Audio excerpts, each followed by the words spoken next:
তারেক রহমান এখনো কিন্তু অসুস্থ, যে যায় সে দেখে, এখনো তাকে চিকিৎসা নিতে হয়। আল্লাহ তাআলা তাকে হায়াত দারাজ করুন। 1/11-এ বহু চেষ্টা করেছিল বিএনপিকে ভাঙার, কিন্তু বিএনপি আমি বলবো জিয়াউর রহমান এবং তারেক রহমানই এই কাজটা বেশি করেছেন, যে গ্রাসরুটের নেতা কর্মীদেরকে এমনভাবে তিনি শক্তিশালী করেছিলেন, যতই বড় বড় নেতা কয়েকজন যাক, কিন্তু যদি তার সঙ্গে ছোট নেতারা, কর্মীরা, ছাত্র যুবরা না থাকে, তাহলে তারা কিছু করতে পারে না, তাদের কিছু থাকে না।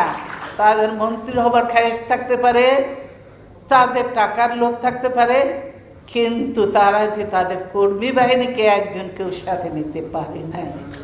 আমি আশা করব যে এই যে আমাদের শক্তিশালী ভিত গড়ে উঠেছে, আমাদের তৃণমূলের নেতা কর্মী এবং অনেক নেতারা আজকে কিন্তু যুবদলের নেতা হয়েছেন, সেন্ট্রাল কমিটির নেতা হয়েছে, বিভিন্ন জায়গায় আমরা দেখেছি ইয়াং লিডারশিপ আমাদের তৈরি হচ্ছে।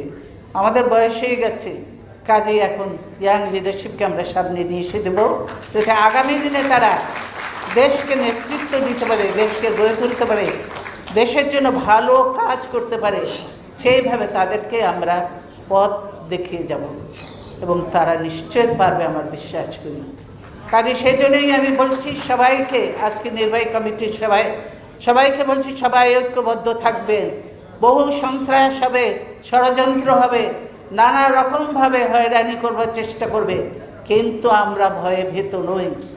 আমি আপনাদের বলেছি, আমার 2 ছেলেকে আমাকে দেখেছে, আপনি না গেলে আপনার 2 ছেলেকে আমরা নিয়ে যাবো, আমাকে মুখের সামনে বলেছে, তারপর নিয়েও গেছে। তাদের উপর কি অত্যাচার করেছে আপনারা দেখেছেন। একজন তো সেই অত্যাচারের কাটিয়ে উঠতেই পারেনি বলে সে আর ফিরে আসলো না ওর কাছে। তারেক রহমান এখনো কিন্তু অসুস্থ, যে যায় সে দেখে, এখনো তাকে চিকিৎসা নিতে হয়। আল্লাহ তাআলা তাকে হায়াত দারাজ করুন।